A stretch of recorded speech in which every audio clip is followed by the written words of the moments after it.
Hello, everyone.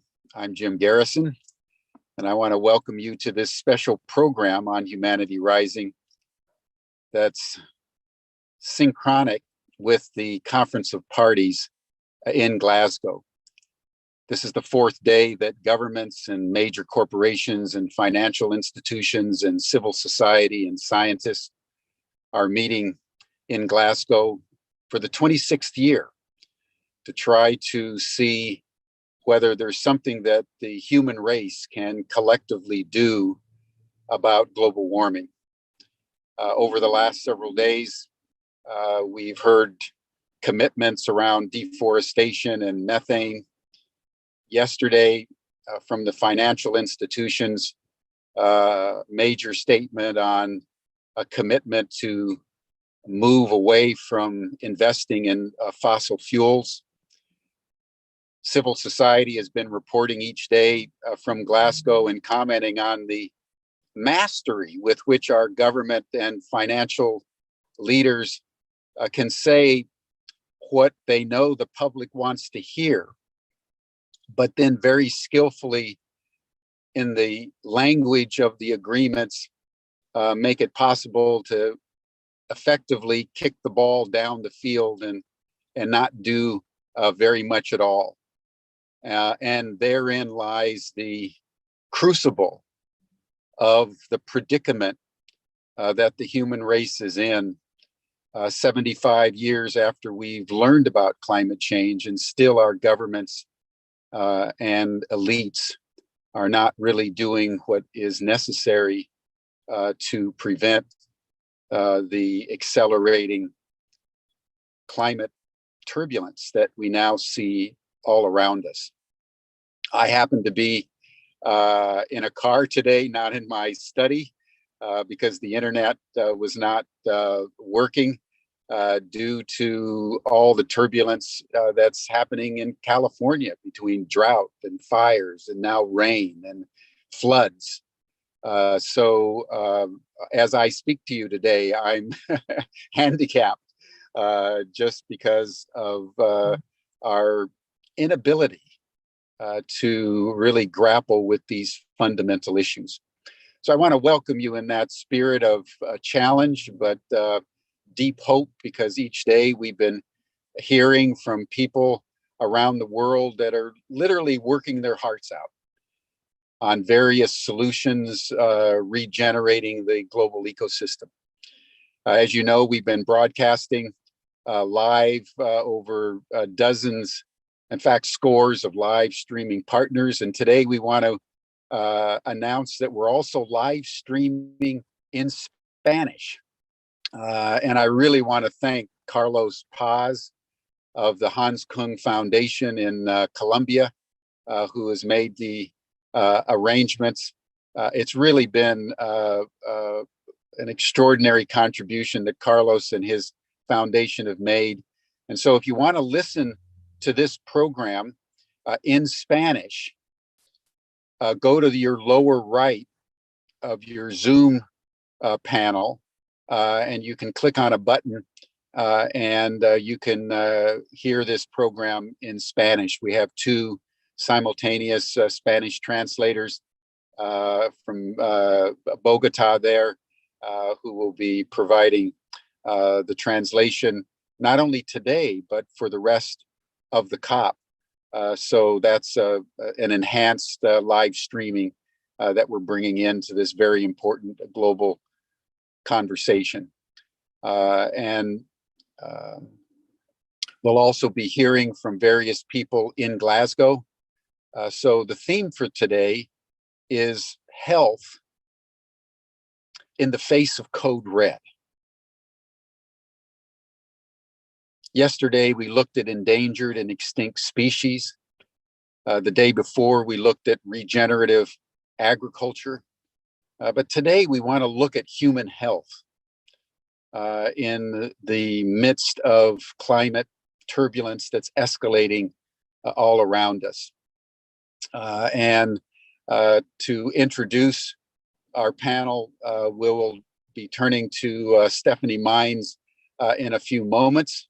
But first, everyone, let's just take a moment in the tumult of everything that's happening in our world, to just center ourselves in our bodies, take a breath, and if you can, just listen to your heartbeat just for a minute in a spirit of gratitude and deep thanksgiving that wherever you are, whatever is going on, that you're alive. We're all alive at this most extraordinary moment in the human journey.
Thank you, everyone. Now, with an open heart and a heart full of gratitude for each and every one of you who are joining our session today, I want to commence our program by first turning actually to someone who's just come in from Glasgow, Dita Vizozo. I also want to just note that Shelley Alcorn, the Chief Operating Officer at Ubiquity University, is live tweeting this session.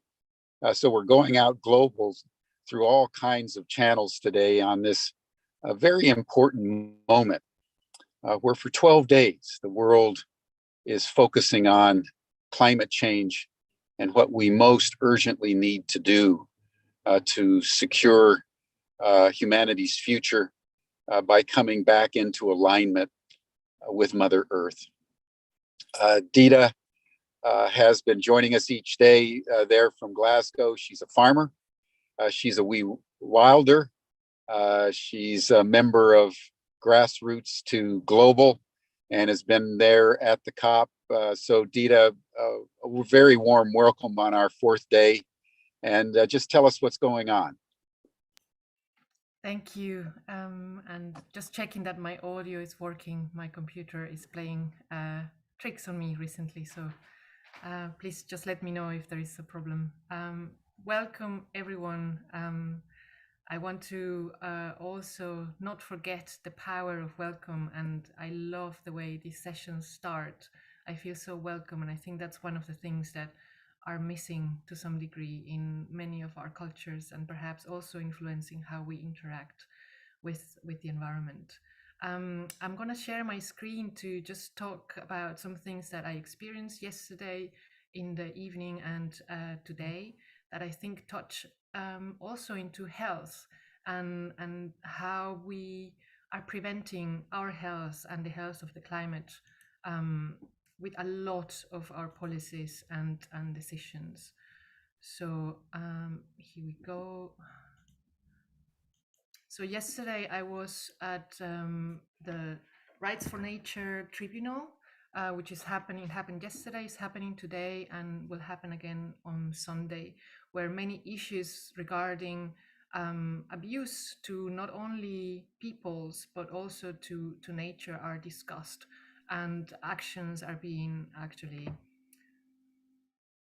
asked for. And that's the place that I have a bit of a trouble, and the questions that I want to continue asking to this tribunal is how actually are we going to implement the decisions that these tribunals take. And I just want, touching in the part of the health that I think is so important, I listened to Tom Goldtooth, who was speaking as a bringing part of the case for the crimes against nature and against original peoples everywhere. So I'm just going to let him speak. Applying sharing our spiritual knowledge, because lacking in these negotiations is understanding for humanity on what is their responsibilities, duties, and responsibilities to respect the sacredness of Mother Earth. That is lacking in these hallways of the governments. So that's one thing that we have to apply, is that there has to be a better understanding of that. And traditional knowledge is really important for us to lift up. And so within that, we have a report, Indigenous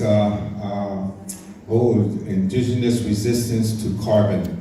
It was a joint report that we just released a couple months ago, along with Oil Change International, that where we looked at how we as Indigenous peoples, in our resistance to shut down pipelines, in our resistance to shut down the Arctic National Wildlife Refuge, in our resistance to shut down and stop the permitting and licensing of fossil fuel projects in the United States and Canada, that resistance, standing on the line and using our Indigenous sovereignty and our self-determination in the hallways of these colonial governments, lifting up our inherent rights, that's been very effective. And it's actually mobilized support from the non-Indigenous movements to stand with us, using our Indigenous rights. So the application of rights, Indigenous rights, has been a solution. But also we work with many communities back in the United States and also globally. I've seen where there's a movement towards communities building around food sovereignty, building around how they want to reduce their carbon footprint. And even in the cities, I believe that we have the ability of humanity to reduce our dependency on our addiction to fossil fuels. And that's something we will continue to advocate for. The technology around solar, the technology around wind, the technology with using the waves of the ocean.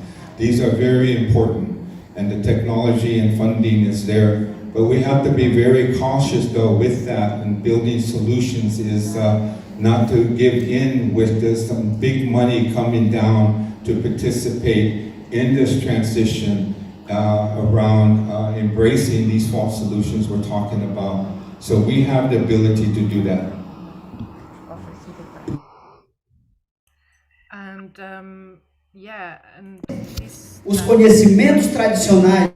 This is in Portuguese. I just want you to listen to his voice and his message, even if you don't understand it. And the gist of it is that the wisdom that is in his land, in his people, is the wisdom of medicine, of health, of keeping the forest alive. And as we tried to find these climate solutions that are based on technology, his people are being drawn out of the forest so that we can have plantations and sequester carbon in modern ways, while the forest is basically dying. So I'm just going to let him speak for a bit. Dos povos indígenas como a verdadeira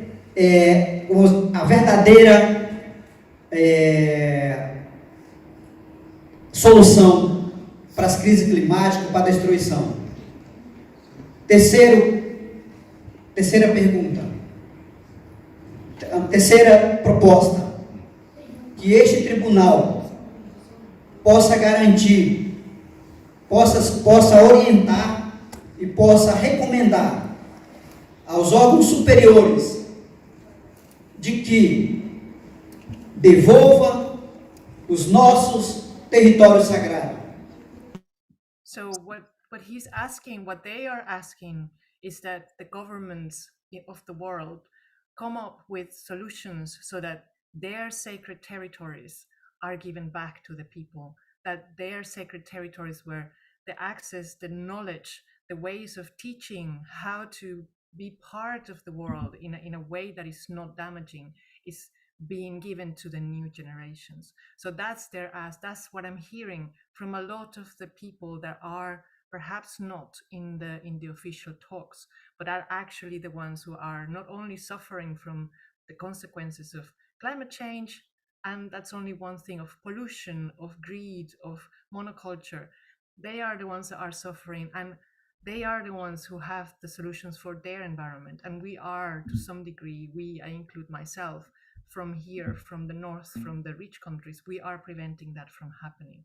So that's what I'm hearing, particularly yesterday and today. There's a lot about justice in general, not just related to climate, but how that actually affects the climate, and how the way the sovereign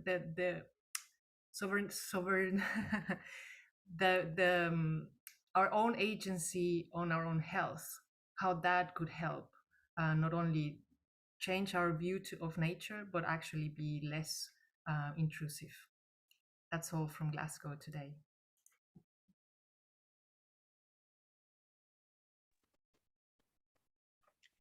Thank you so much, Dita. I want to honor the courage of everyone here and of the Indigenous people that continue to step up despite the devastation of their cultures, their land, their languages, their very beings, that they courageously continue to share their wisdom with us. And to me, that is health. To me, that is resilience and buoyancy. And that is what we're here to talk about today, the true meaning of health, the true meaning of regeneration, and the true meaning, I would say, of consciousness. So I am so sorry that Jim Garrison, who is really the inspiration behind Humanity Rising and the Global Regeneration Corps, and I would say that we are here in this moment, a Global Regeneration Corps. Jim has lost his internet connection and given the space over to the group in his absence. I miss his accompaniment, and I will do my best to launch this program, Code Red for Health Justice.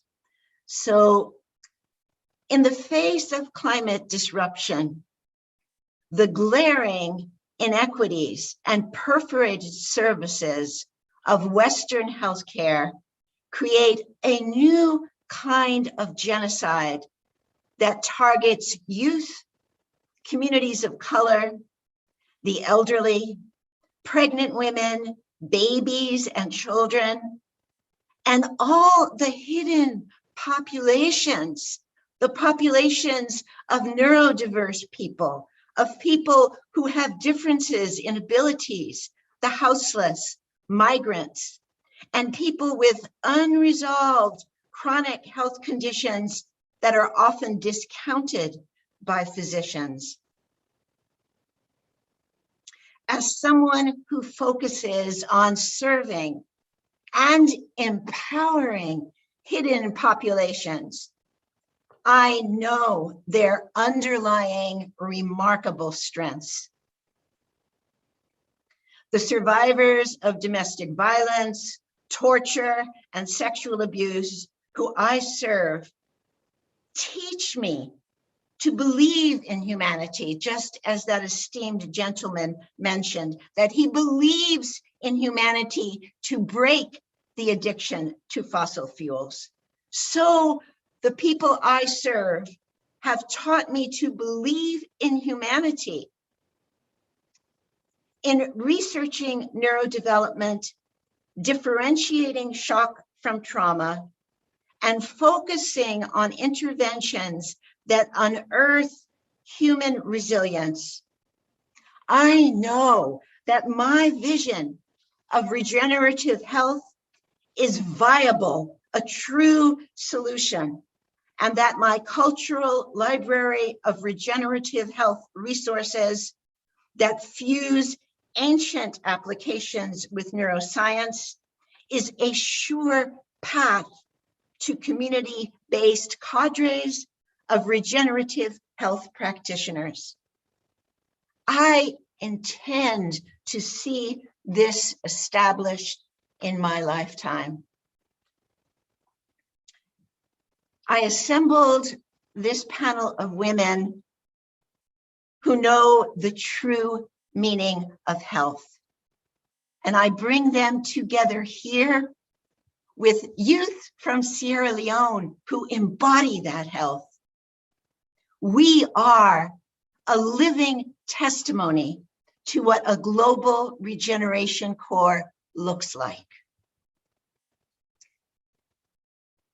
Vandana Shiva motivates me to step up like this before you today, which is, in all honesty, challenging for me.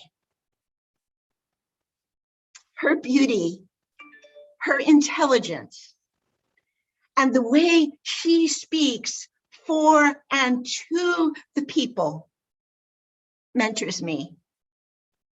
You may know about her books, her awards, and her accolades, but who she is to me personally is more intangible. She spurs me beyond trauma, beyond despair, to a breakthrough to my own wholeness. Her existence gives me hope that I too can make a contribution to the children of the future, all of whom I consider to be my children. Woman Stands Shining, Pat McCabe, is a wellspring of authenticity. The accessibility of her wisdom is what I want to emulate. And I treasure both her mothering of her brilliant daughter, Lila June, and how she tends to her own mother, her personal mother, and our living earth mother. Pat is unifying, touchable, indigenous, evolving love. She is regenerative health. I invited Shamini Jain because she, like me, integrates biofield applications with science, and then she tells the truth about what medicine really is, saving it from the manipulative framework of industrialized, mechanistic, disrespecting, and violating practices that are not healthcare. I also invited her because she brings creativity back into the definition of health and healthcare where it belongs.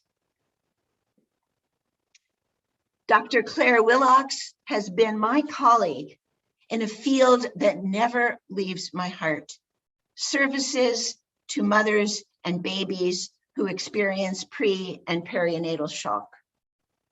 When we free childbirth from the grip of patriarchal, controlling, and disconnected physicians, we will be one step closer to a thriving future for humanity. the integration of biofield therapies in recovery from the core shocks that afflict many of us as a result of this takeover of pregnancy and childbirth is another way in which Dr. Willocks and I are eternal comrades. I invited the courageous climate activist youth of Sierra Leone here because they embody regenerative health. Regenerative health means that we care for the land just as we care for the soil of our bodies. It means that we care for our people, our region, our true indigenous cultures, and our communities just as we breathe. Despite desertification, a crippling lack of resources, the rape of their culture and their land, these young people persist in finding viable education and nourishing their intelligence, while at the same time being hardworking, grateful, regenerative innovators. And they are unifying, they are inclusive, they welcome intergenerational and intercultural problem solving with open arms. All of us together, all of us together, all of us together are a global regeneration core of solutions-oriented hope. We are the resilience that is underneath despair, trauma, even shock. We live in and with the resilience that buoys us forward beyond the data in another depth of possibility. This is what is happening outside COP26. This is where the real action is. So I welcome you to Code Red for Health Justice. And I'd like to begin with hearing from Aisha in Sierra Leone. Aisha, can you share with us your vision of regeneration for yourself, for your community, and for your country?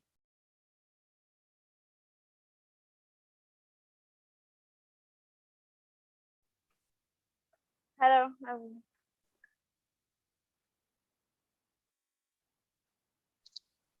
Hello? Yes, we can hear you, Aisha. Sorry, what's the question again? Yes, Aisha, can you speak to us about your vision of regenerative health for yourself, for your community, and for your country? Okay, based on women empowerment or? Yes, please, that will be perfect. Yes, please. Well, first of all, I just wish to see like women in our community, in my community, to be treated equally, just as they treat men. I give them the rights they deserve, the opportunities they deserve. Exactly. So I want to see them partake in activities that they should be taking part in, and just considered as people that only need to be in the kitchen doing domestic work and all of that. They need to also do things, good things, like contribute in creating the community, making the community a better place for everybody. Yeah, so that is the kind of that is what I wish to see happening in my community. I want to see women taking part in important activities like climate change, for example. I want people like women to also feel that they can do things, like they can make the world a better place. Not just it's not just the men that are capable of doing that. They can also do it. They are more than just wives and like maids, or I don't know, people that are not relevant in the community. They are also important. They should also feel important. Yeah. So that is what I want to say. Beautiful, Aisha. And can you share with everyone a little bit about what your particular projects are that you want to move forward in your community? Well, first of all, we want to work on creating a campaign to encourage, like, call in women who feel that they don't have a voice, who feel that they are not relevant in the community. Encourage them, like call them in and talk to them, encourage them, inspire them to empower themselves, to educate themselves. Those that are neglected, not educated, or those that feel that education is not important, that go for like other things like pregnancy. They prefer to get pregnant and get married and do other things. But we want to encourage them to see that education is important. They should educate themselves, empower themselves, partake in things that will make them feel that they are also powerful. They also have a voice. They have the ability to do great things in the community, in the world. So we want to create this campaign and call in women, not just women, girls as well. Call them in and inspire them, talk to them. We also wish to create this campaign would be in the via radio or television if possible, if we have the chance. Yeah, it will be through radio or television. Call in women, girls, to encourage them, discourage girls that involve themselves into teenage pregnancy. This is the biggest problem we face in Sierra Leone. There are so many girls out there who cannot further their education. Some of them, they just stop at the secondary school level and they get pregnant, and once they do that, they no longer care to further, or they just feel that they can't go further anymore, so they just give up and just I don't know, ruin their future just like that. So we want to help them see the importance of education, discourage them from involving in this teenage pregnancy. So this is the aim of the campaign we want to start off with. That is just a first step towards creating this change. That's just our first step we wish to embark on. Campaign. That is the first thing. And during this campaign, we will also encourage them to take part in tree planting. Planting trees. We'll create groups, women and girls groups, to plant trees. Tree planting is a very important thing that we should embark on, not just us as Sierra Leoneans, but the world at large, because trees help a lot in the climate change. So we want to encourage them to create tree planting groups, and also embark on plastic waste reduction, because that is another big issue we face here in Freetown and Sierra Leone a lot. So this is what we want to encourage them to do in order to help them realize, feel that, yes, they can also do something important. They can also be more than just mothers, more than just women that should be in the kitchen. They can also do something important, to save the world and all that.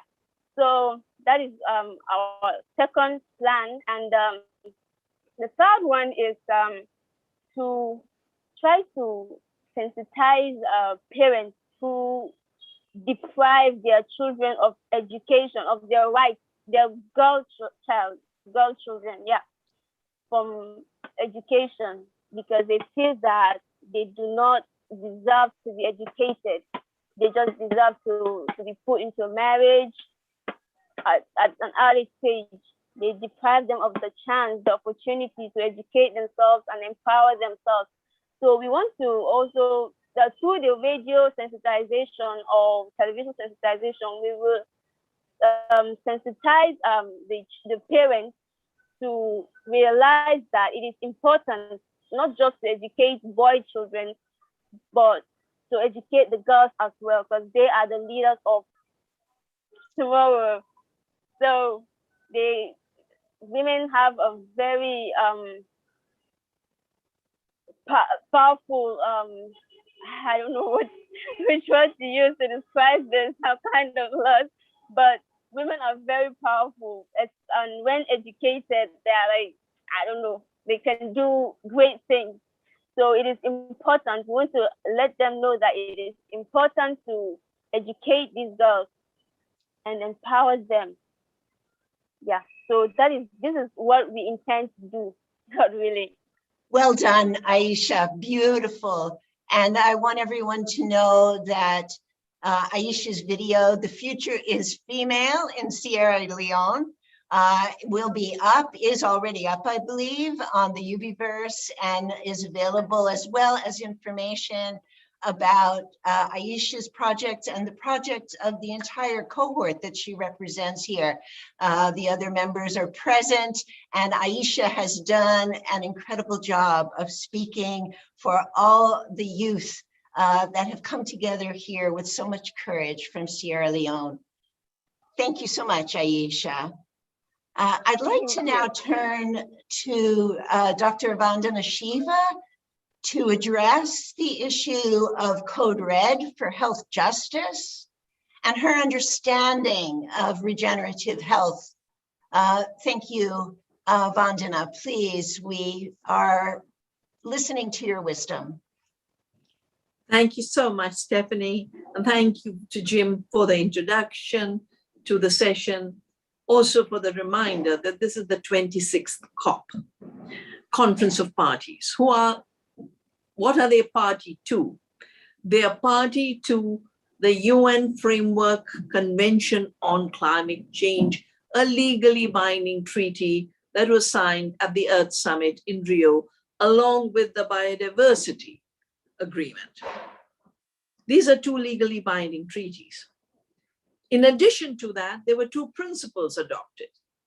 The polluter should pay, clear environmental law, and precautionary principle. If you are unsure, don't go ahead, because do no harm is the imperative of health. You don't risk causing harm. Now, I was at Rio, I was active in both treaties, I was working with my government, and it's a long story, I won't spend too much time on that. But over these many years, it's become very clear that biodiversity is the basis of health, of the planet as well as our health. And we are part of the planet, as Tom Goldtooth was saying. There is a total denial inside of the fact that the most important actor in climate change is the Earth herself. And even though there's wildfires and Jim has lost his connection, and there's storms and there's floods and there's cyclones, we keep pretending nothing is happening except a temperature rise in a certain degree. No, lots is happening. Gaia is furious because we have tampered with the health. Now, it wasn't going too well because the Kyoto Protocol itself was totally lost, decade and a half, to allow the polluters to trade pollution with non-pollution. Now, you don't do that. Trade is a good with a good, a different kind of good maybe, but it still has to be good. You don't trade bad with good and call it trade. That's dumping. It is like the Catholic Church in the period of its decline used to have these things called indulgences, where the bishops would forgive you your sin of murder or whatever was the sin, as long as you brought him a little gold. Oh, by the way, Jim had reminded me that I should tell you what the noise behind me is. Today is a very sacred festival in India called Diwali. It's like the Christmas of India. And it's called the Festival of Lights, but it also becomes a festival of sounds because the crackers, even though they are banned under the Supreme Court order and arrests are keep getting made, but you know, in a noisy world, noise becomes a celebration. What do you do? But Diwali is a celebration of the victory of good over evil and of light over darkness. And so we would, before I came in, we were lighting lamps all over our place, which is the way we celebrate.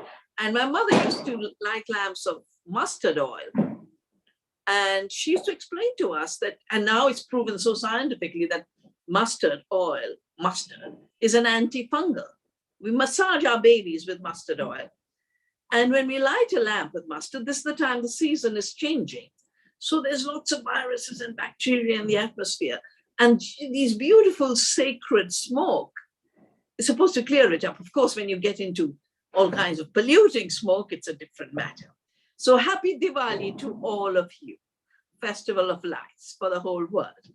Now coming back to Kyoto, basically allowed an increase in pollution and an increase in profits for the polluters.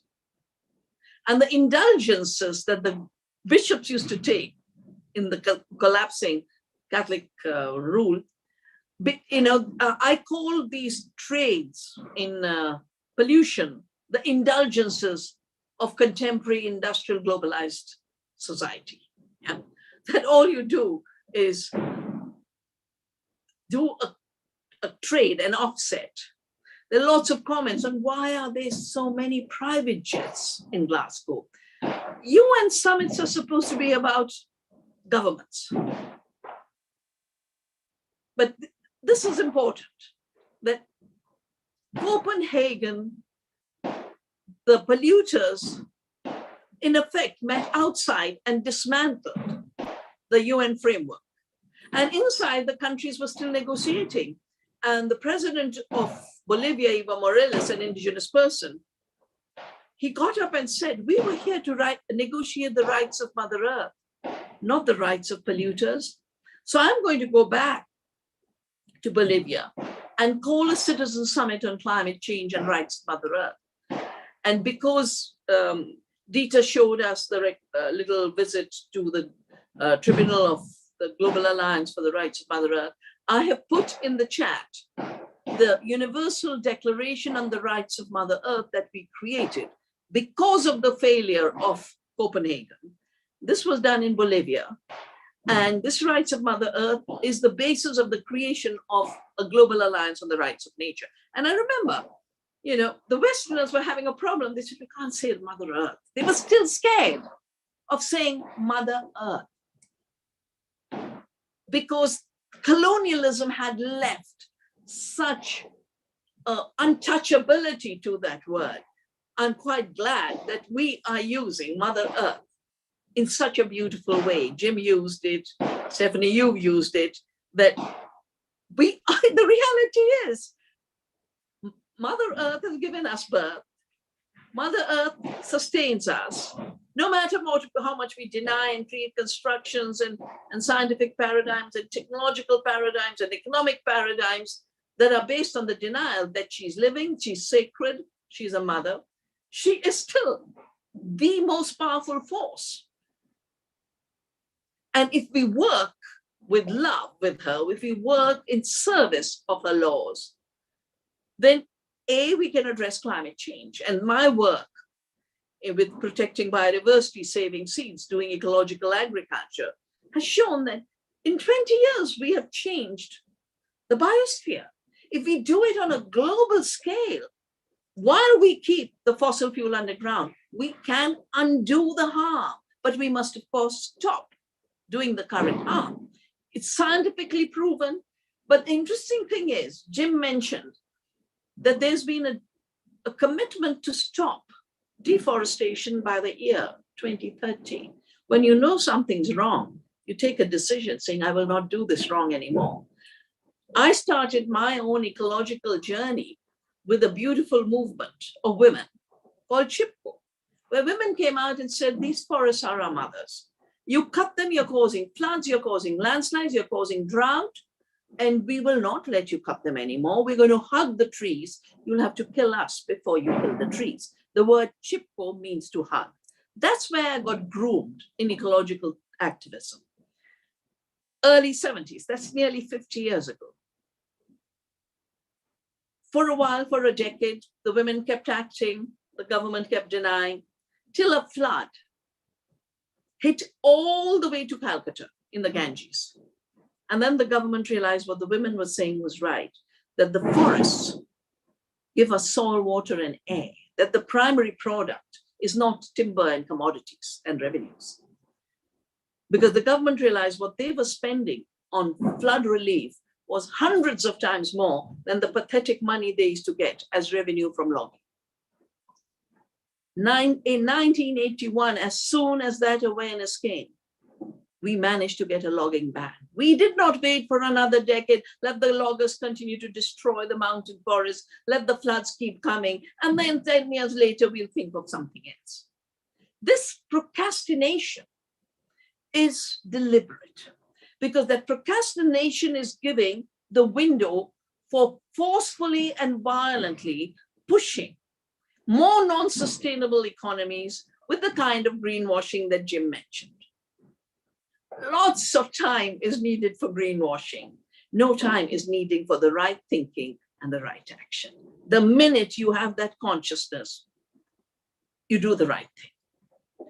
So over all these years, I basically started with the forest protection, but then I realized that agriculture, industrial agriculture was the single biggest cause for destruction of local communities, for livelihoods, for violence around the world. Then I did my book, Soil Not Oil, that 50% of the greenhouse gases come from an industrial globalized food system. And it's because it's based on chemicals that come from fossil fuel. Interestingly, chemicals are the missing piece. You know, they talk of forests and they talk of methane, and the nitrous oxide disappears. But nitrous oxide is 300 times more damaging to the planet than is carbon dioxide. Worse, the three sets of chemicals that go together in chemical farming, nitrogen fertilizer, pesticides, and herbicides, all three are not just damaging the earth, her biodiversity, her soils, her oceans. They are damaging our health. Toxic chemicals are at the root of so much disease, added with ultra-processed food. Take the processing and the chemicals in food, 75% of the chronic diseases. But worse, when you shift an agriculture from the care of the land, from earth care, into profit making, then there's no limit. And that profit has to keep growing. Then those commodities have to become biofuel, those commodities have to become animal feed, those commodities have to keep on finding a new market. That is why the Amazon is being destroyed for GMO soya. They don't talk about GMO soya. They just talk about the animal feed, or not even the animal feed, the animals. But if you shift from animals into a GMO soya diet, Impossible Burgers and Imagine Burgers, which are all failing, you know, all kinds of artificial foods. Because I started to save seeds when they wanted to patent seed. I said, but you don't create the seed. see it as its own integrity. It's its evolution, it's its self-organization. And today, I find that the companies that have joined hands with Silicon Valley. Now, here again is a big problem. They've made enough money. The 5 richest billionaires are all digital billionaires, all. Elon Musk, of course, through his electric cars. But interesting, no one asked the question, okay, the car is electric, but where did the electricity come from? Very often from the same coal-fired power plants. And no one asks, the fact that you're trying to create an artificial market for electric cars, you are dumping precious cars. They're doing it in India. They're making cars older than 10 years, illegal next year. But that means all that metal that was mined. Again, you have to mine more metal. So I have always thought about the health of the planet and our health as connected through energy, the work you do, Stephanie, the energy fields, and materials. And the more you extract energy, no matter what the source, and no matter how much you extract materials, you are harming Mother Earth. So the health of the planet, our health is one health. They're not separable. And both are connected through a healing process. The word health comes from wholeness, being whole, being healthy. It comes from the same word that is holy. It's sacred. There's no separation in all of this. And these are the original meanings of the word health we have to reclaim, because the same chemical companies that give us toxics, that give us cancer, also are big pharma that's making money from our sickness, selling us products that make us sicker. And this is the moment we're in. The same processes that are making the planet sick with climate change are making us sick with cancer, with high blood pressure, with diabetes, with obesity, with infertility. Just the list I've got, we've actually done a whole calculation of what it's costing the world. Ill health. Ill health caused by a chemical empire based on fossil fuels. And that, you'll notice, is the part that never gets talked about. The toxic chemicals invading our bodies, the toxic chemicals invading the bodies of the earth, because that's where they want to perpetuate it. Even while yesterday, when people worry about why are the private jets there, well, actually they've got the people busy inside tearing down the old treaties. The rich countries are telling the poor countries, no. We can't increase funding. Well, they were supposed to give 100 billion after Copenhagen. My country has lost 87 billion in climate disasters this year. 1 year, one country, 87 billion. And they're talking of 100 billion. And meantime, they're taking our public money, our tax money, as subsidies for false solutions. These false solutions include more toxic agriculture. They include continuing for 10 years more, 15 years more, 20 years more, 30 years more, the system that is collapsing around us. But they want to use all of the public policy and all of the public money to hold this collapsing empire in place.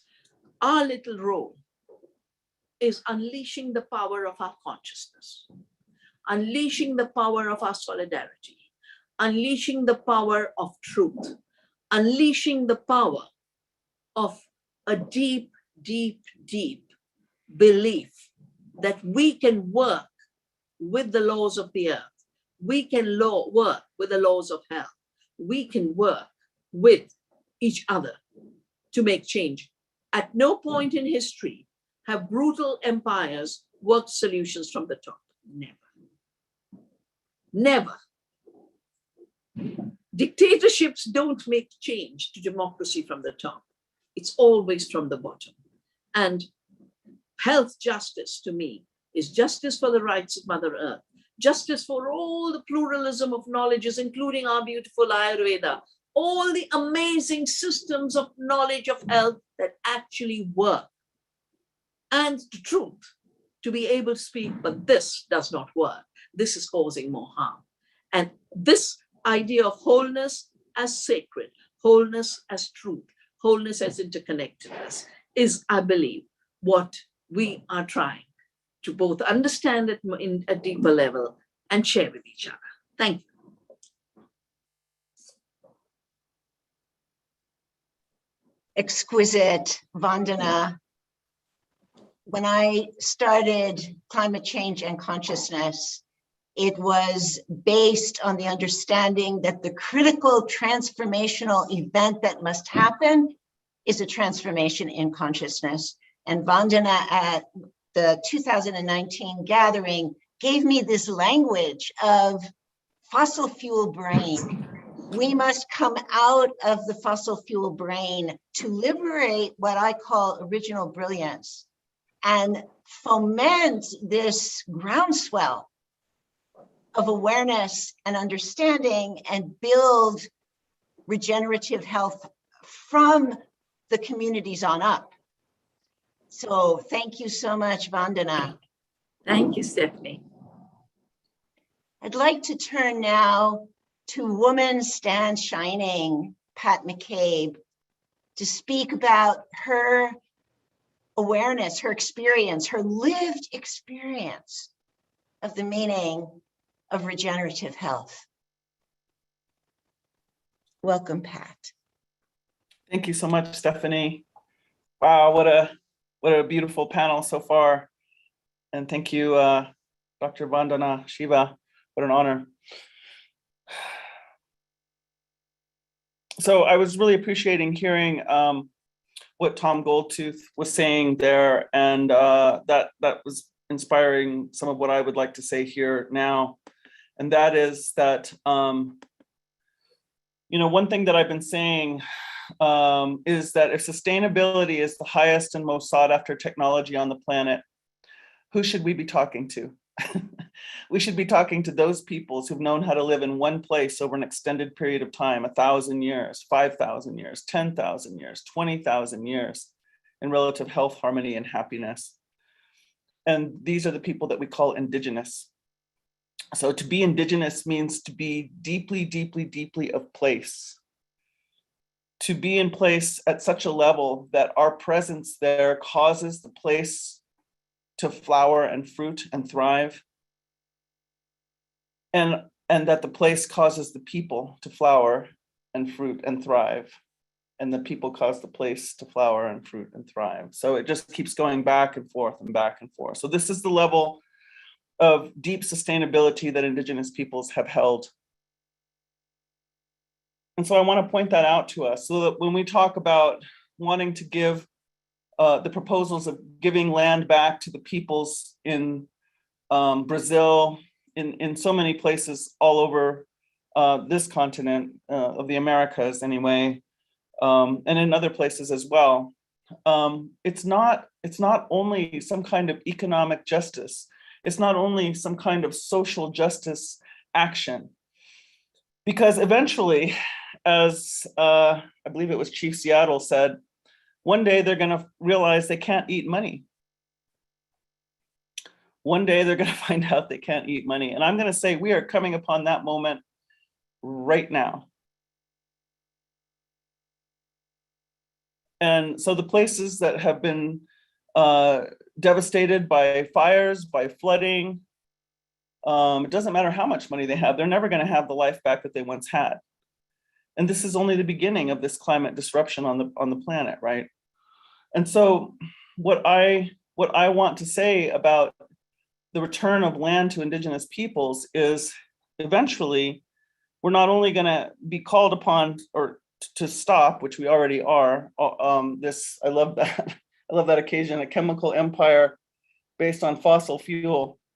That sums it up. So not only are we being called to stop that, but we are going to be stopped by the earth herself, which means at some point we're in the very near future, 5 years max, we're going to be called on to figure out how to regenerate lands. I believe this is something that Indigenous peoples can lead. And so this is really how I see the return of land to Indigenous peoples. It's not only for that specific people as real estate and dollar value being returned to them. It's the opportunity for human beings to participate in regeneration of Earth and Earth cycles from deep, deep science, deep, deep knowledge that goes beyond what Western science understands. So I wanted to point that out, and the level of relationship of Indigenous peoples with land is such that I will go so far as to say that I've been saying that culture is not a human construct. Culture is the Mother Earth expressing herself as human being in any given place. That's how deep the relationship is. So, I really want to shift that language about this return of land to Indigenous peoples from outside of the economic model, and just looking at how is humanity going to participate in restoration of Earth? Who has that knowledge truly? Who has the knowledge that's not based on profit? And I'm going to say that there's a lot of Indigenous peoples who still carry that knowledge. And it's not only Indigenous peoples, there are other peoples as well who have been maintaining that kind of knowledge. I know we have youth on here right now, and I wanted to spend a moment sending out a word to the young people here. I want to say thank you so much for your presence here. It makes me feel so good to see you here and to see you participating. And what I always say to the young people every chance I get is I say to them, you've got to want your life. You've got to want your life like this. You got to want it. You got to want it. You got to want your life. You're going to need that. You're going to need that level of passion here coming up. And so the fact that you're here right now tells me that you have that passion, and that makes me feel good. I want to say that, from my view, you came here for purpose. And I have to think that part of that purpose is to disrupt, these systems that never were designed placing life at the center. That were never designed to place life at the center. And these systems have been being developed and evolving for the last 5,000 years at least. And never once were they developed with putting life at the center. We forgot life. And so I urge you to have faith and trust in your own ideas, in what's arising inside of you. That is precious and valuable. That is an expertise that we really need here on this planet. And I trust what you're bringing forth. The final thing that I really wanted to say here is I want to talk about wealth, because that's another part of the equation, right? So right now, I heard the statistic that it's 26 billionaires holding 50% of the Earth's wealth. So there's a lot of definition that I would like to understand about that saying, but I think we get the idea, and I think we're witnessing something, if not exactly that, something very close to that. And so I've been working with wealth holders for the last 2 or 3 years, and what's being said in those circles is that very soon here, and this goes back to Chief Seattle's statement, one day they're going to realize they can't eat money. That wealth that's sitting in the digital world is going to become valueless in the face of Earth changes. So really, there's only a small window of opportunity for wealth holders to make their wealth count in terms of having real impact in the physical world. And so with this group of wealth holders, we are working on reimagining money and protecting the sacred. And that involves bringing to consciousness the unconscious agreement that money is. I mean, we just made it up, right? It's totally a human construct. This is not coming from Earth. This is not coming from life. It's a mechanism that we made up. And so we can assign whatever meaning to it we want to have. Right now, it's being used in a pretty violent way. So in this process of reimagining money, this prayer came up, and I'd like to read it here. This is upon the opening of a certain gathering of the consciousness of money and the new consciousness that we want to give it. And so it's a kind of fund of sorts. And so we called it the third drawer. So this is upon the opening of the third drawer. Together we make a place where thriving life, where future, where what is holy can meet, align, harmonize, and have access to our construct that we call money. Where all that has been extracted from the Mother Earth, from the bodies of men, women, and children, from the body of the oceans, from the sky, from the bodies of the flying ones, the swimming ones, the creepy crawly ones, the four-legged ones, from the plants, from the standing nation, the trees, from the stones, from the soil, from the waters, from the internal organs of the Mother Earth, coal, gold, oil, from the five-fingered one's goodness, from our love, from our psyches and from our souls, from each place from which it has been extracted and gathered, from all the places where the flow of what is needed for cycling, spiraling life has been confined, directed, channeled into ways that do not serve thriving life or love or light, that do not serve future. All of this decimation of the beauty, harmony, balance, substance, and the sacred movement of life is now here recognized, reconciled, revered, and placed in the healing hands and volition of a deep and holy co-creation, is now released, flowing out, and flowing out, a dam of life released to the places most critical, to the places most generative, to the places most restorative, to the places most joyful, to the places most creative for the wholeness and integrity of interbeing, to the places most sacred, to the places most affirmative of our true desire and our deepest consent to live unto 7 generations, to live with all our relations on this sacred, thriving, powerful earth, to align with her boundless creativity, ingenuity, and unconditional love in the creation of endless, ever-evolving life. We give our love here. We give our place in fearless generosity here. We give our faith here. We give our place in radical abundance here.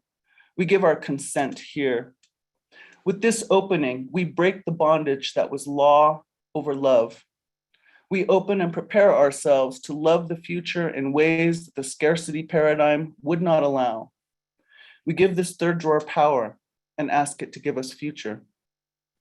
With our participation in this gathering, with the sacred gift of our volition, from the place on the sacred hoop of life that we have been given to uphold, we open this field of the third drawer to receive the future of the very highest possibility for life, light, and love.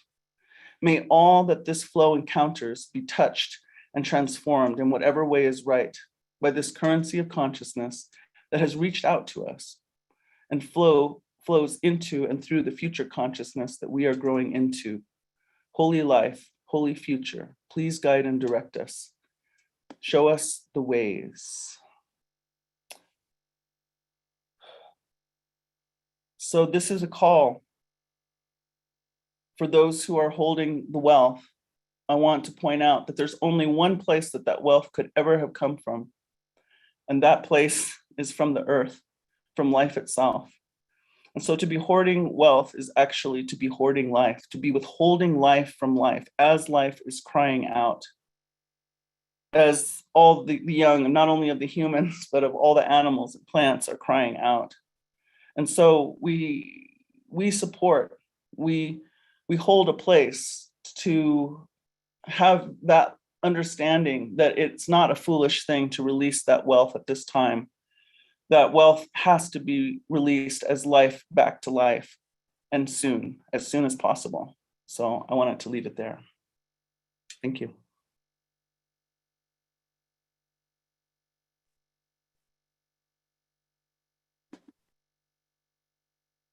Woman stands shining. Can't even say that name without my entire spirit lifting up and my spine coming into alignment. Vandana, Woman stands shining, and we are grandmothers.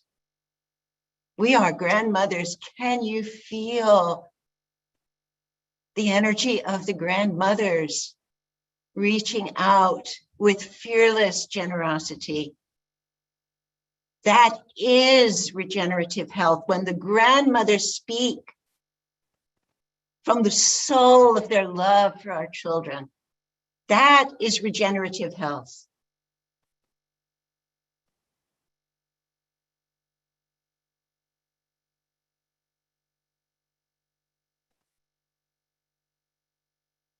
Difficult for me to speak after hearing this prayer. The second iteration of climate change and consciousness was called the power of generosity before it was usurped by the pandemic. And you have reinstated it. Woman stands shining. Climate change and consciousness is devoted to this intergenerational collaboration. I want to welcome Dr. Shamini Jain, who has inspired me with her beautiful, brilliant spirit and her fearless creativity, and bringing the power of creativity back into healthcare where it belongs. All of the panelists here are aspects of what I believe regenerative health truly is. Welcome, Dr. Shamini Jain. Thank you so much, Stephanie. It is such an honor to be on this panel. And first, happy Diwali to everyone. And thank you, Vandana ji, for being with us on such an auspicious day. For those who don't know about Diwali, it's kind of like the Christmas for us in a way. It's the festival of lights. And it's really a Hindu holiday. In one way, you can say the return of Ram and Sita back in the celebration by lighting the diyas on the darkest night of the time was a return back to the triumph of light-based leadership. One could see it that way.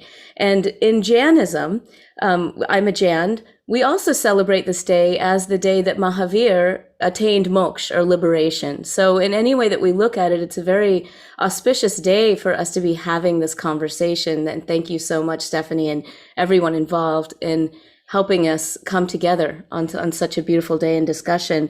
So much has been said that I wouldn't want to repeat that, but I will just say, Women Stand Shining, thank you so much for that beautiful prayer on money. It inspired me actually, and rather than read it all here, because I know we have many wise people to share today, I'm just going to send a link in the chat to the perspectives of money, regeneration, and energy that Sri Aurobindo and the Mother also put forth in their prophecies and their descriptions of how do we stand back in our power. You know, some people like to say, take the power back, taking power. And I've been reflecting on this a lot. And for me, it's not a taking of power. You don't take power back. It's you stand in power. You can talk about speaking truth to power, or you can talk about standing in truth and power and allowing that to move through you.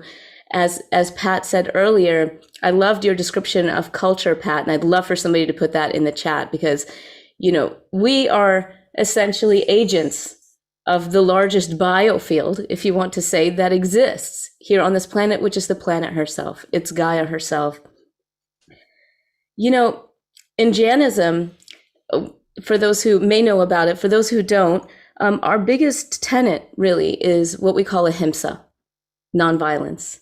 And so well before COVID, you would see, of course, Jain monks and nuns who would always walk with mupatis or cloths around the mouth. It wasn't because they were afraid of contracting a disease.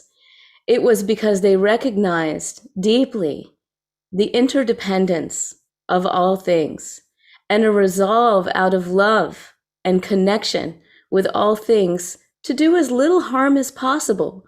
So typically Jain monks and nuns travel on foot. You may see them walking, of course, with the mupatis, but also with brooms to sweep away insects, because it's that level of conscious choice making that they have made. Now, some may consider that extreme. I mean, certainly when we look at our world, we can say that the choices that we have made as a collective family have been extreme.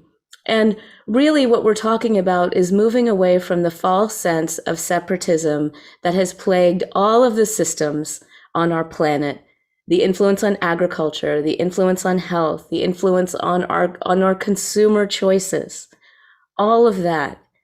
And ultimately, you know, for me, the power of the reconnection of relationship with each other, with the earth, with animals, with viruses, with all of it, is what helps give us the motivation to make the right choices.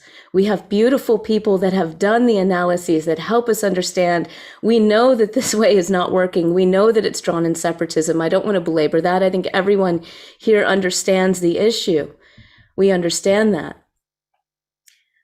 For me, ultimately, it is about rekindling that relationship and putting spirit first. It's always been spirit first. So these ideas of separatism that are plaguing health, you know, just as an aside, some of you may know this, but if you haven't, because it's breaking news, of course, all of you are probably aware that some of these drug company fueled solutions to mental health, which are not solutions at all, not only in some sense disempower our human family for addressing things like mental health issues.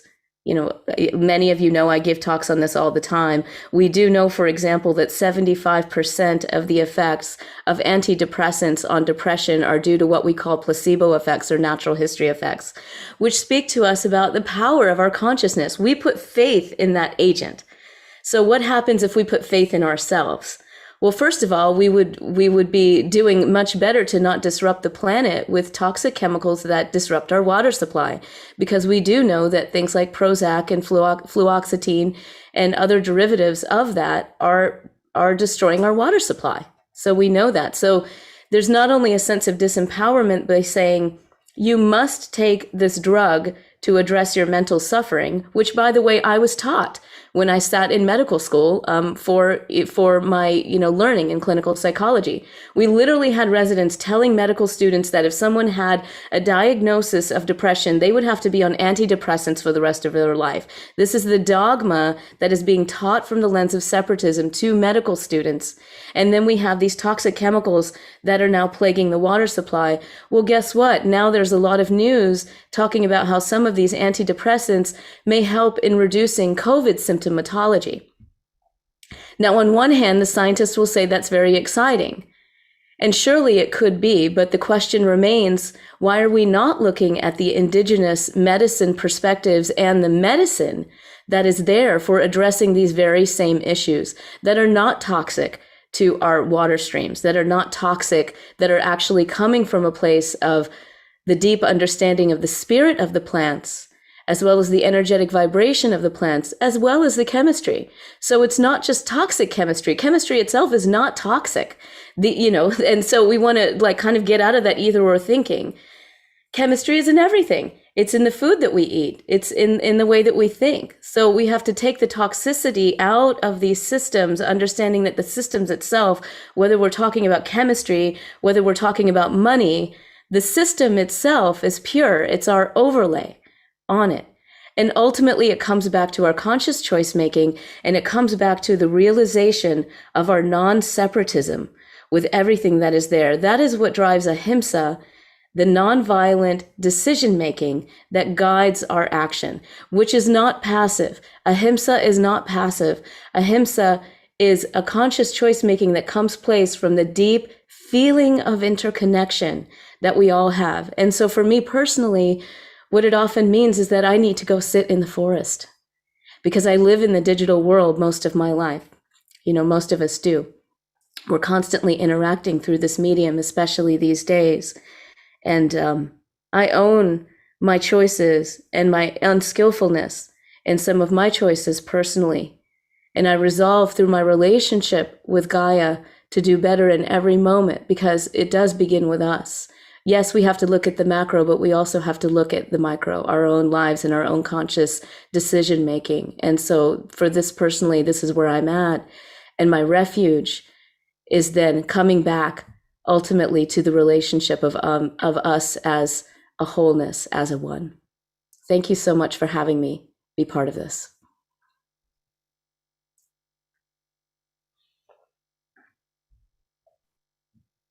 Thank you, Shamini. Stephanie, could I inform you that we have Osprey Oriole Lake has joined us from Oh, Cox. wow. Oh, I'm He so would be able to honored. give, yeah. Thank you, Osprey. I have been reveling in your gifts. Please, we'd love to hear from you. This beautiful conversation. I just tuned in 5 minutes ago and hearing from Shamini, your beautiful words. So I'm not sure what your topic is. I was just informed by Jim Garrison to call in from the COP. So here I am, but I don't know what would be helpful at this point, or I like I said, I don't want to interrupt other speakers. So what would be most helpful for you? Well, your presence is a delight. You absolutely belong here. And even though Jim has lost his connection, he's still accompanying me. So I've been wanting to connect with you. So this is as good an opportunity as any. What I want to speak to, we're talking about Code Red for Health Justice and the meaning of regenerative health.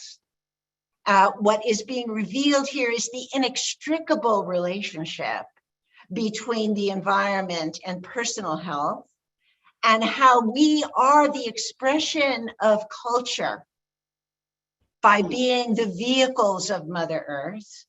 I'm a neuroscientist. I created climate change and consciousness.